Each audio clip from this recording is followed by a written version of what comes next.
Can you all hear me? Okay, I'll have to apologize. I'm a bit tired. One, I'm jet lagged. I came from New Zealand. And two, I got up at 4 this morning for a potential talk with the local NBC. I needn't have bothered. That's okay, that's fine. So I am a bit tired. We heard before lunch a group of the original Amiga developers talk about the launch at CES in 1994 in January. And I'm going to talk about what happened after Commodore went bankrupt. And I'm going to talk about what happened to the Amiga and where we are now in 2025 with Amigas, right? So how many people actually are Amiga users now? Can you put your hands up, please? Good. How many people are using original Amigas now? Okay. How many people are using emulated Amigas? Same people. How many people are using FPGA Amigas? Oh, less, okay. How many people are using software emulation? Same people again, some of you, right? Great. Well, look, how many people have never used an Amiga? Oh, so we got some converts to make. Oh, great. That's great. Okay, I love it. Look, I am a crazy guy, right? In my real life, I'm a business angel, but that's just over there. Really, I'm a totally committed Commodore and Amiga guy. My first computer was a Commodore PET 4032. My second computer was a Commodore 64. When I saw international soccer playing on a Commodore 64 in Aberdeen, Scotland, I traded in the PET and got a Commodore 64. My next computer was a 128, and then a 128D when I lived in Texas. That's my accent, by the way. This is a Texan accent, right? Yoal, right? That got destroyed in a lightning strike, in a thunderstorm in Texas. And fortunately, I had home insurance, and with the home insurance money, and on the insurance policy it said "Act of God." So an act of God gave me money, and I bought my first Amiga. And it was an Amiga 2000. And it was ugly. It was a really ugly beast. But what a beautiful machine. So expandable. Okay, so apart from being an Amigan and a business angel, I'm actually the founder and funder of A-EON Technology. And I'm a shareholder in Amiga Kit. So if you come out to the Amiga area, you'll see both PowerPC Amigas and emulated ARM-type Amigas. And they're for sale, so come out and buy them. Not for me, but for my business partner. He needs the money. Right. I am a crazy, crazy collector. And I have probably about 200 machines of all types and sizes. Surprise, surprise, they're all Commodores and Amigas, past, present, and future. And I'm really pleased that we've got a lot of the development team here today. So thank you for coming and listening to my presentation. I hope I do it justice. The last time I stood on this stage was in 2015 at Amiga 30. And in that event, we took over that whole hall we're in now, and it was a fantastic event. And that evening, we had a banquet dinner in the museum, and we had High Toro, Amiga, Commodore people, Commodore suppliers, developers, you name it. It was really good. And we screened the first viewing of Viva Amiga, the movie. It was a pre-release. It was only an hour long. But I sat at a table with 10 people that had all been at High Toro. Don, who spoke at lunchtime, a lot of the technicians, secretaries. And when the movie played, there was not a dry eye at the table. And it really was a magnificent event. And I thought, we can't top that. We can't top that, there's no way. So I'm really pleased that the organizing committee, which I'm one of, decided to tie in with VCF, because we've made a totally different show this year. And if you haven't been to see the Amiga area, it's a recreation of that booth at CES in 1984. And if people don't know what it's about, you couldn't go in the booth unless you signed an NDA and there was a curtain. And you only went behind the curtain if you signed the NDA, and behind the NDA, the curtain, you saw the Amiga wire-wrapped boards. Now, if you want any more information about that, there's all the developers here, they can tell you about it. I'm a crazy Amigan, and I co-authored, actually I wrote it all and researched it all. I didn't do any of the admin, but I wrote a series of books called Vultures to Vampires. I don't particularly like the name, but it's what it is. I didn't choose the name, but it's a story of what happened to the Commodore and Amiga technology after Commodore went bust. All the companies that tried to revive it, all the companies, people that put money and effort into it, the failures, the successes, and what the Amiga community and market has turned into post-Commodore. And this is what I'm really going to talk about today.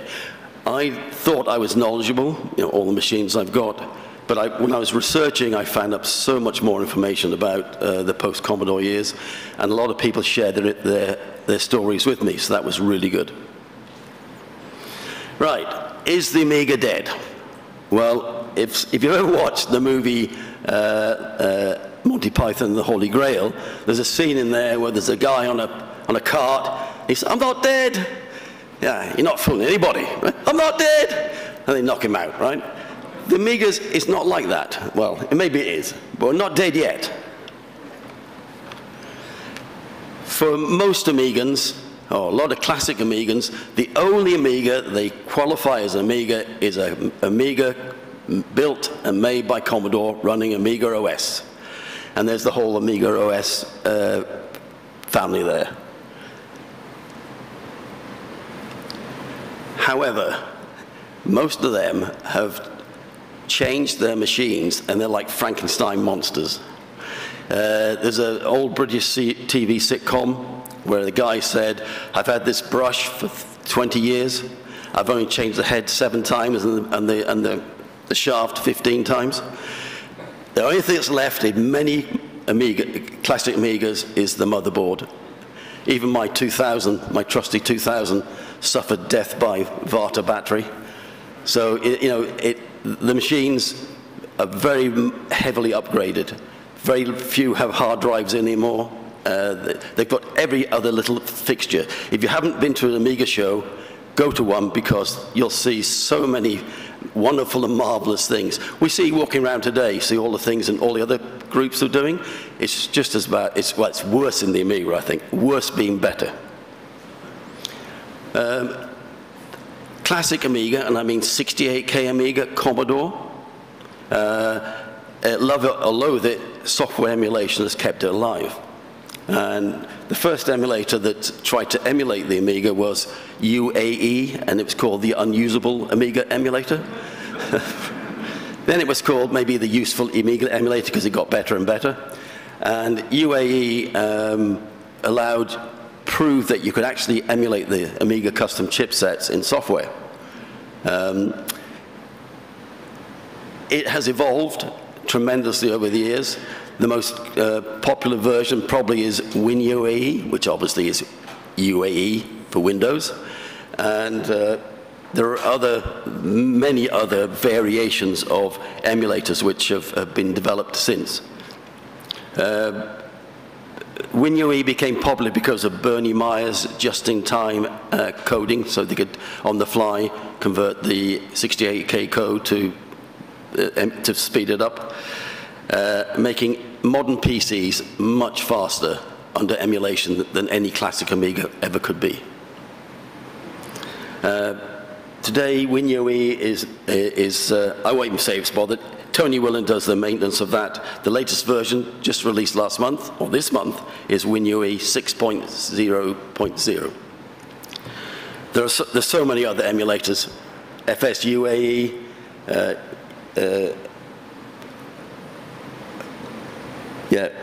UAE for PSP. Amiga Forever is an excellent emulator package which basically utilizes WinUAE. It's more of a historical package. It includes a lot more things, videos and things about the Amiga launch, a lot more information.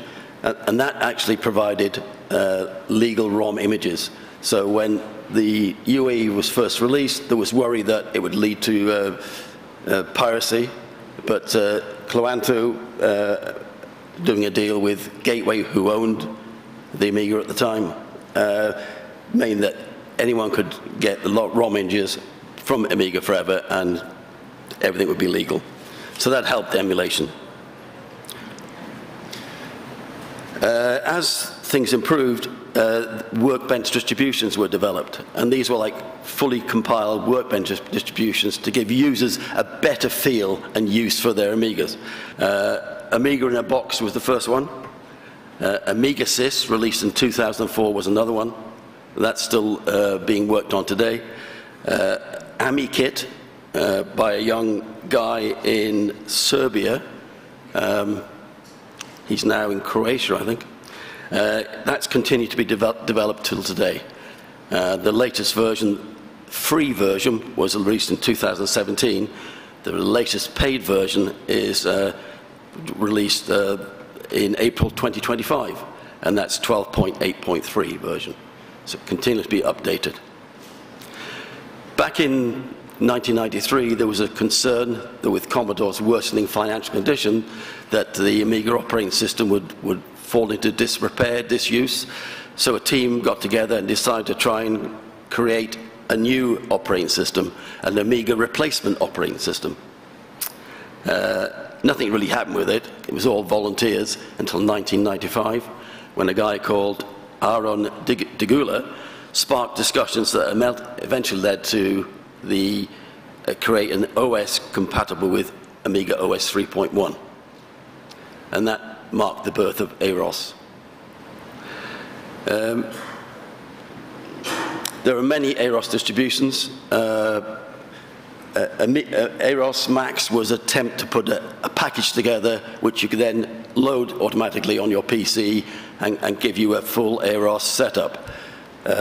Another one is, which is probably the most popular one, is Icarus Desktop. It was originally called VMW AROS, which was a stupid name really, and it was renamed Icarus Desktop, and that's been updated over the years. The last update was 2020, version 2.3, but there are other versions as well. This led to the development of actually commercial AROS systems. I say commercial, but I don't think many have been sold. One thing about AROS is it allows you to do it yourself. So if you've got your own hardware, a PC, you can install an AROS system. The name was changed to the AROS, I'm going to get the right name here, due to some licensing issues. It was changed to, I want to get it right, not the Amiga replacement operating system, but the Amiga research operating system, something like that. Now, we all know about Raspberry Pis and the development of really fairly inexpensive hardware, whether it's Raspberry Pis or Orange Pis or any equivalent. That's led to, Amigans are very clever people, and they started using the Raspberry Pi for emulation and ARM-based systems. There's been many ARM-based emulators. I'll go back there because Pi Amiga, Ambien, Amiberry, UAE for ARM, these are systems that actually emulate the Amiga on ARM hardware.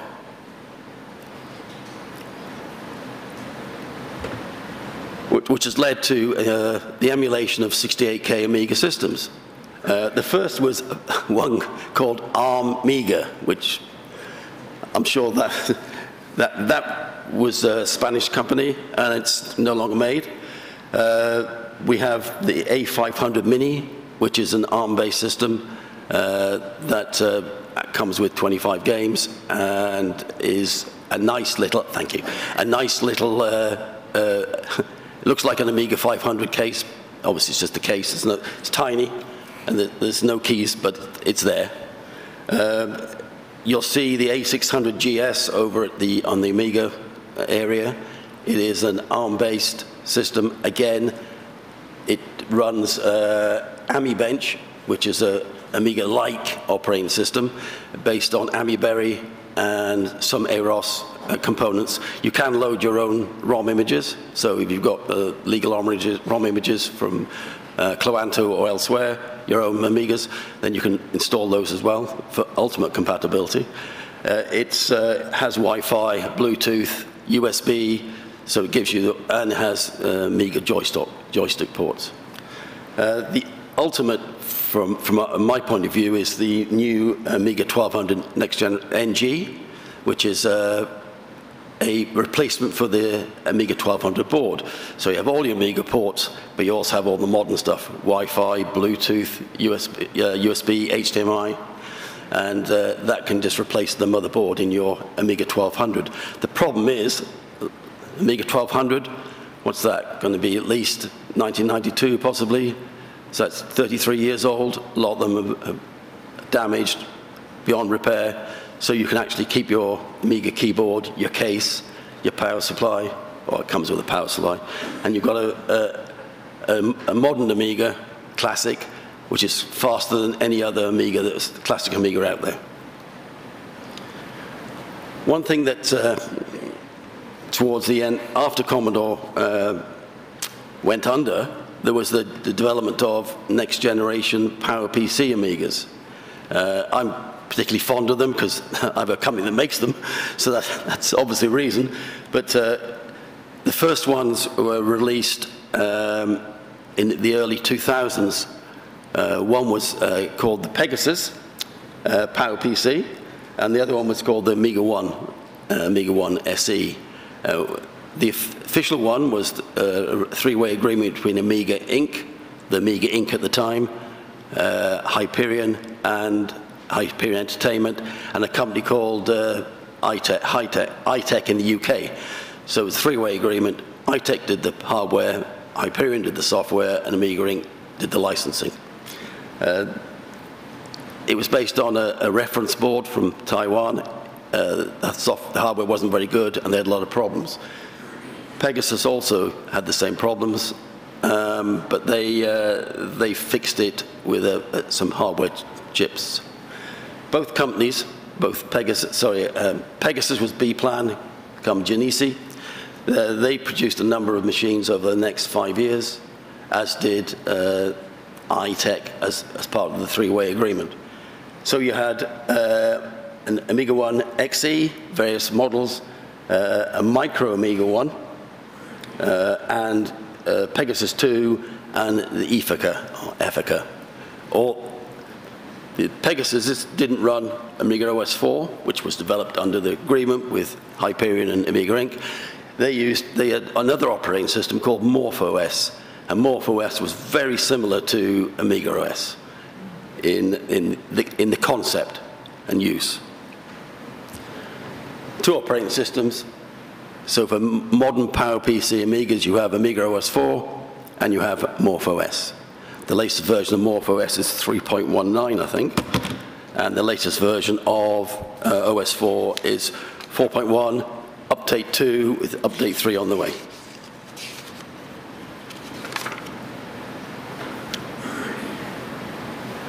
There's a second generation of PowerPC motherboards, and that's where I come in.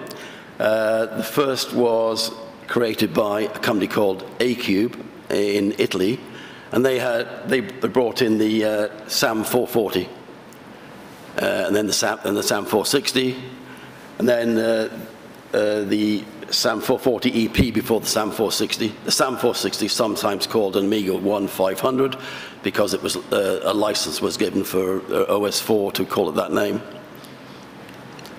A-EON, the company I'm involved with, produced the Amiga 1X 1000. That was based on the PA semi chips, the very rare ones. It almost got scuppered because Apple bought the PA semi and weren't going to sell any more CPUs to anybody. Our hardware manufacturer in the UK wrote to Steve Jobs directly and said, look, we've got this contract with making a new Amiga hardware, Amiga 1 hardware. Can we please have these chips that we've ordered? And he got a reply from Steve Jobs. It was a one-word reply, sorry. But he didn't give up. He sent a really long, pleading email to Steve Jobs, and he's saying, look, our business model, you know, they really need this for our company. It would be really good if you could let them buy the chips from you. They only cost $500 each. They were going to scrap them all. We had an order for $1,700, and they changed the payment terms from 30-day credit to payment up front, and they want payment up front for 1,700 CPUs at $500. So obviously it's not commercial. We couldn't do that. It was a small company, and it was really enthusiasts doing it. He got a reply from Steve Jobs. Well, if your business model depends on this contract, your business model is broken. Fortunately, the PA Semi guys took pity on us, and they said, look, there's a stockpiler in Florida who's stockpiling these CPUs. So if you contact them, I'm sure they'll sell you some. So we thought, well, we've done the beta test program. We had 100 units out there with all the beta testers. We wanted to send a commercial system out. So the commercial system was going to be, you know, with these new CPUs. And the only price they give us was $950 a CPU. So it made our Amiga 1 X1000s really expensive to start with. A year later, we sold them all. A year later, we bought some more, this time at a knockdown price of $560. We sold all those, and a year later after that, the stockpiler came back to us, wanted to buy CPUs from us. So we should have kept some. I'd have made money then. Yeah, it was harrowing times, to be honest. We went on, because we couldn't get any more CPUs, we developed another board called, based on P5020 CPUs, dual core and quad core. So we created the Amiga 1 X5020, Amiga 1 X5040, which quad core, 2.2 gigahertz free-scale CPU. It's not free-scale now, but you know what I mean. And the most recent one is the Amiga 1 A1222 Plus, which should have been out before COVID. During COVID, we had a real problem in that there was one component that was $6. During COVID, it was in short supply, and they offered it to us for $450 for one. So that kind of messed things up a lot and slowed us down. Eventually, prices came back down, but manufacturing costs post-COVID are 2.5 times they were before COVID. So that becomes quite an expensive product. And it was supposed to be entry-level, low-cost.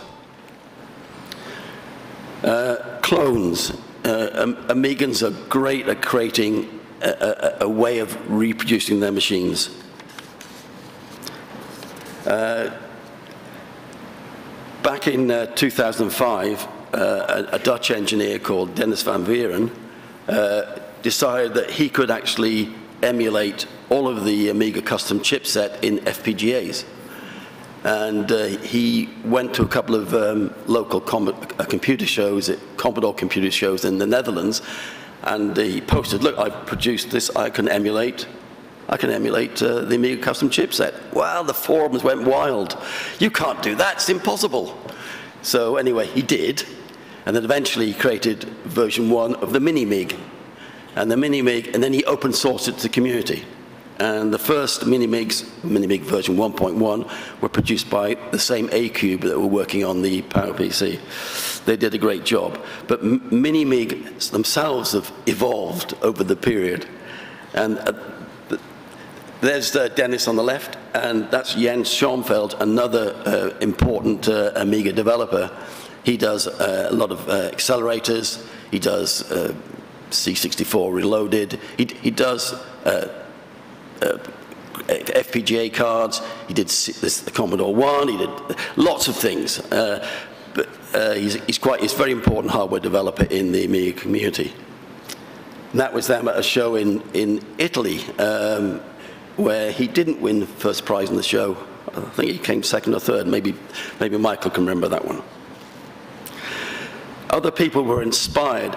Actually, Dennis was inspired by Jerry Ellsworth, because Jerry Ellsworth worked to create the CDT, what is it? It's the C64 DTV, is that what it's called? It's the C64 on a joystick with games, and she was contracted to produce that. So he wanted to create an Amiga and a joystick. He didn't quite get there, but he ended up with his Mini-Mig. Other developers have gone on. A Swedish guy called Peter Zedlina refined the design and added a lot more features. Then he created the Mini-Mig. That's what he called it, the Mini-Mig. So the evolution has continued, even to today, where we've got Canadian developer. Lots of people can create these because it's open source, but only a few really create the systems to sell. So the Amiga developer, Ranko Rodic, he made 1.1s, he made a whole range of them, different sizes, and his latest ones are really quite powerful, but they're still based on classic Amiga type speeds, maybe a little bit faster.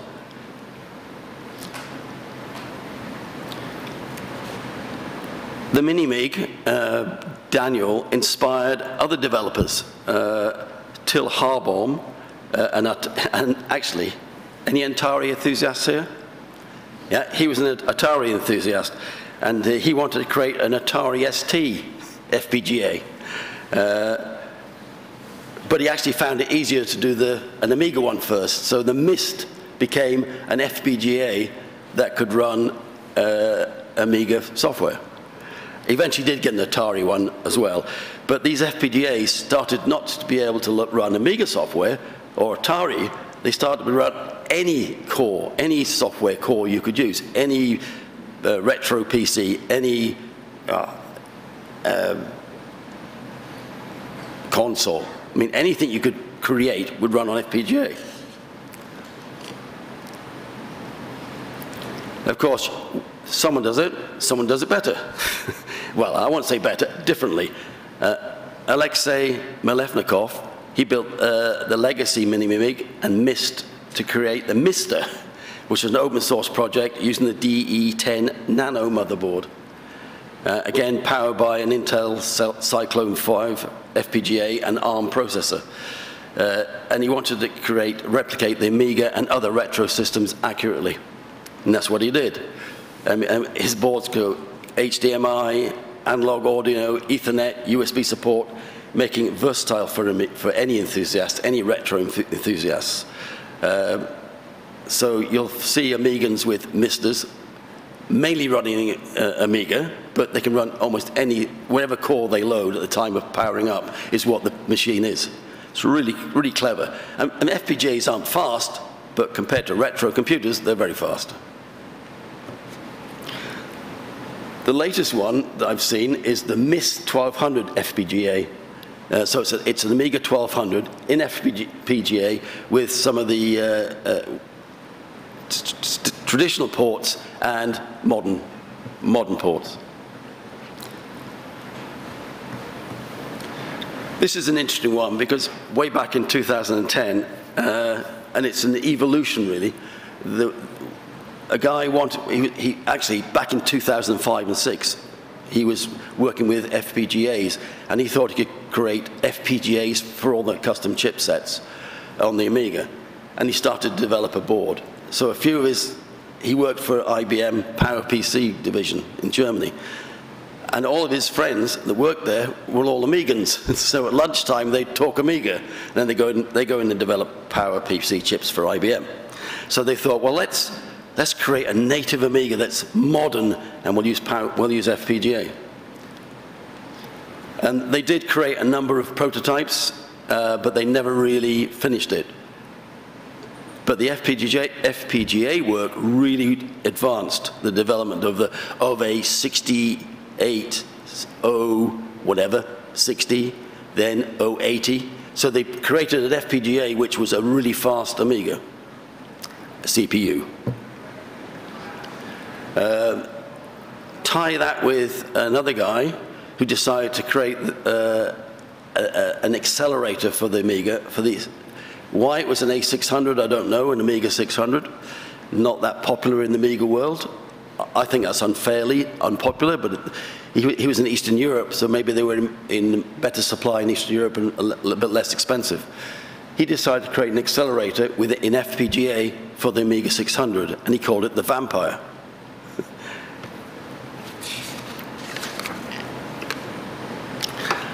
He tied up with the software developers from Apollo with their FPGA 68060, 68080, whatever they wanted to call it, to actually create version 2s of his Vampire board. So accelerators, so there's one for the 500, one for the Amiga 600, and one for the Amiga 1200. And these were using the Apollo's FPGA core.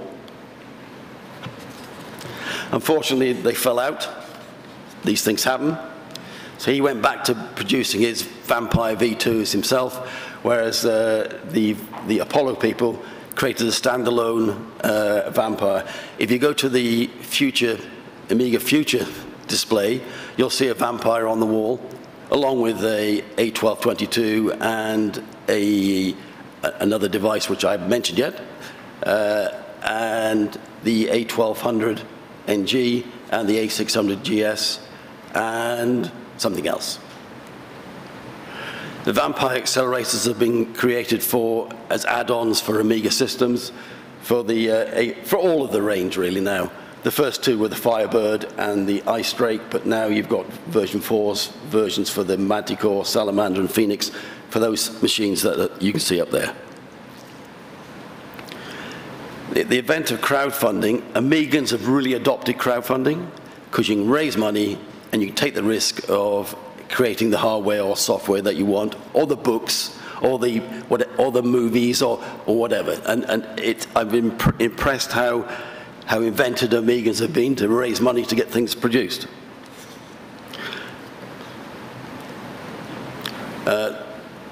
With the availability of funding, for people that generally wouldn't have the funding, it meant they could create lots of little special projects. So what people have done, they've taken old Amiga motherboards, taken all the electronics off, sanded them down to the base layers, to the traces, then recreated the boards and created new Amiga motherboards. Because Amiga motherboards, they fail. The capacitors leak. The batteries leak.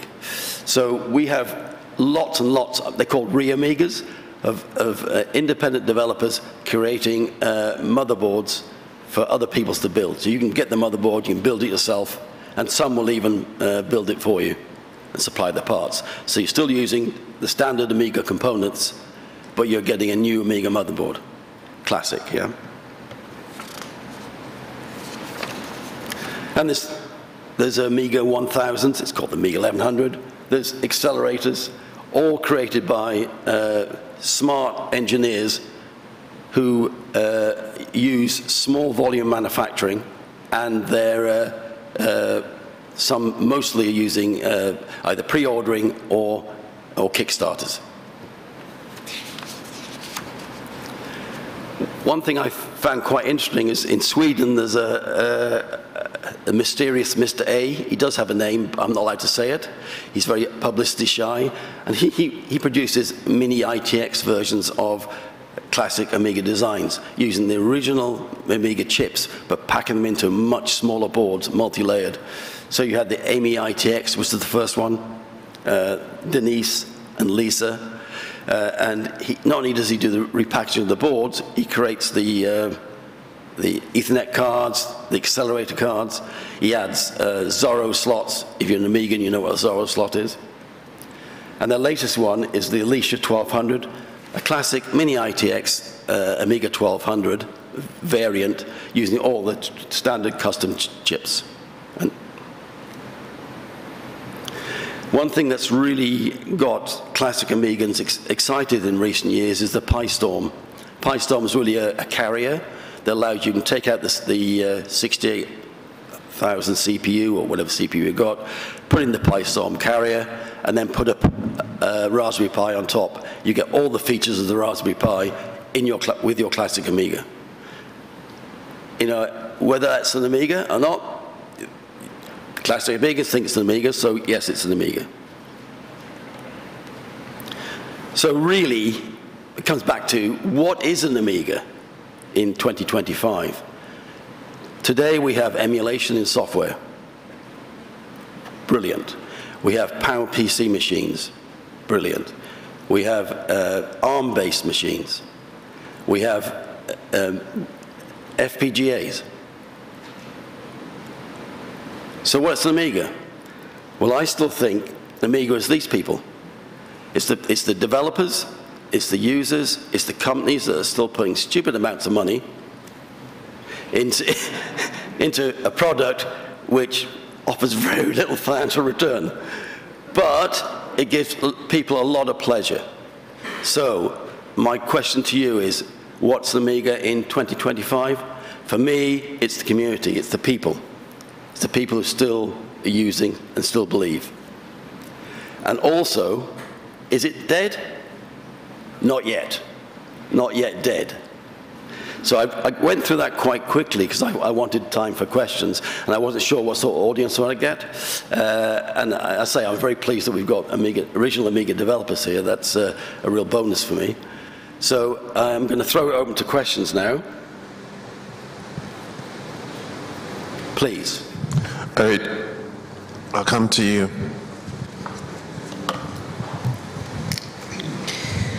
This is a really great overview. Thank you for this. So I guess just thinking back, right, the Amiga was so incredible because of the, and we saw the panel earlier, the custom hardware and the software that tied in, even doing things with Blitter. Are there any kind of innovations kind of in that direction that make use of the ideas? Because I mean, I've got a MacBook Pro in my bag and I can run an emulator, but there was something really special about the Amiga having those special edges around the technology. Is anybody doing anything around that, kind of creating something new and different? It's a good question because I was at many years ago, I was at a dinner with Michael Batalana and software engineers and hardware engineers, and we were all discussing, you know, what made the Amiga so special. And the hardware guy says it's the hardware. And the software guy says it's Amiga OS, the preemptive multitasking operating system, you know, Carl Sassenrath. And it was a robust discussion, and I think it was the combination of both. But the Amiga OS is still a very small footprint operating system. And it is really, on modest hardware, it is really, really slick and fast and feels fast still. So for me, I think the operating system is really important. And for me, the feel of the operating system is important. So when I use some of the other systems, whether it's a mental thing with me, and it could be just me, it doesn't feel like I'm using the Amiga. Right? When I used OS4 for the first time, an iTech system, it felt like an Amiga. It had that feel and smoothness of it, and it was fast, very fast, compared to the 68060 PowerPC tower I'd built myself. This felt fast. So what are we doing that's different? Well, I think the first thing is, I think there's two things. We're giving people who have the interest in the Amiga and want to get back, we're giving them something to do. They can get it. So the A600GS, it's not expensive. It gives you all that feel. And we're adding more features to it, Amiga Kit R. I like PowerPC myself. Of course, Steve Jobs killed PowerPC from a desktop perspective when he decided in 2006 that Apple would no longer be PowerPC. Just as the post-Amiga company, the post-Commodore companies were working on PowerPC. But it's expensive, and that's the trouble. So in Europe, the Amiga was popular because it was powerful and cheap. In the States, generally, the Amiga was expensive and was used for video toasters and professionals, right? In Europe, it gave birth to a whole bunch of game developers, especially in the UK, and bedroom coders. So I think that anything that allows people to get into computing and code and get proficient is good. And it also set up a whole bunch of people in their careers. And one thing I think RJ and Dave Haney always say they're always surprised by the people that come up to them at shows and say, you started my career. Because I had an Amiga, I did this, I did that. There you are, see, same thing.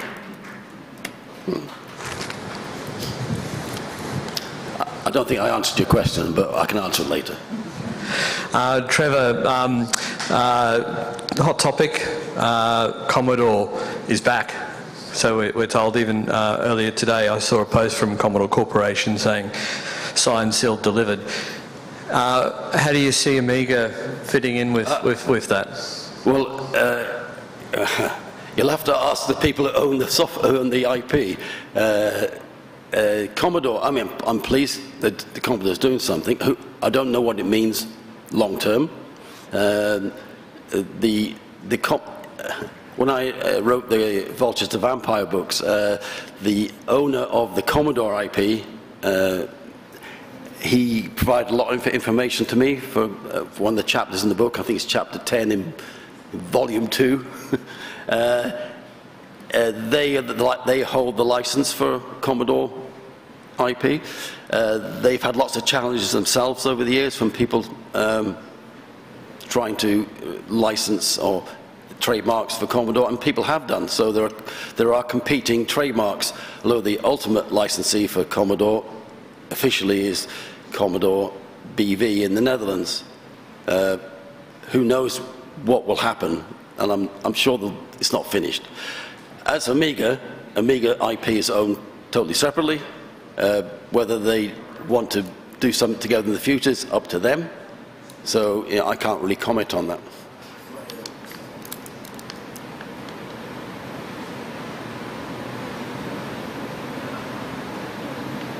One at the back?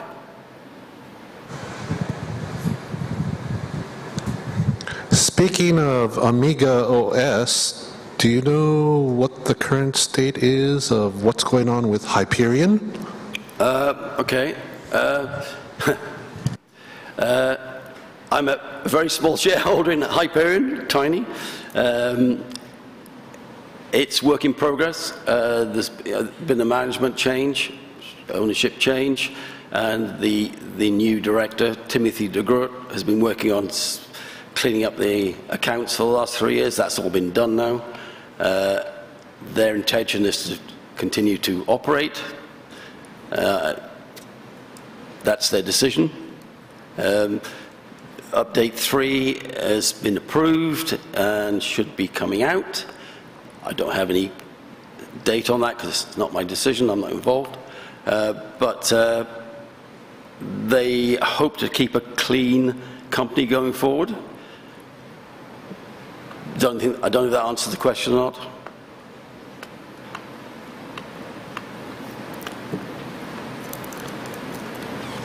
First, Mr. Dickinson. Hey, excuse me. Oh, I got a big mouth. Record. First, Mr. Dickinson, everybody who loves the machine does owe you a debt of gratitude for your tireless efforts. Okay, so thank you.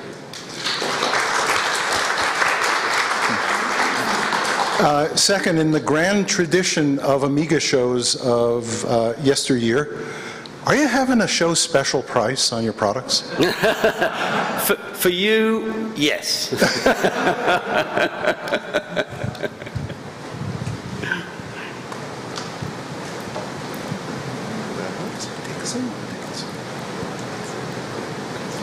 Any more? It's always interesting. I mean, this is the first show I've been to where it's not been an Amiga show specific. And I go to shows now in Germany where there's 1,000 people turn up because Amiga was big in Europe, and it's kind of ironic that the birthplace of Amiga, California, right? That the States does not have a bigger Amiga presence. It's really weird, but I guess in the States it was mainly the big box machines, whereas in Europe probably less money at the time. More, and it's used more for gaming. All the games that came out on an Amiga first, mainly, because it was ideal for gaming. The thing is, the developers will tell you they were making a games machine, but I guess the real design behind it was actually to make a really powerful computer. So anyway, thank you for turning up. At 5 minutes before the talk started, the place was empty, and I thought, well, that's really good. I'm that bad, but I'm pleased that people turned up, and I'm really pleased that the developers came and heard the crazy things we're doing these days. Thank you.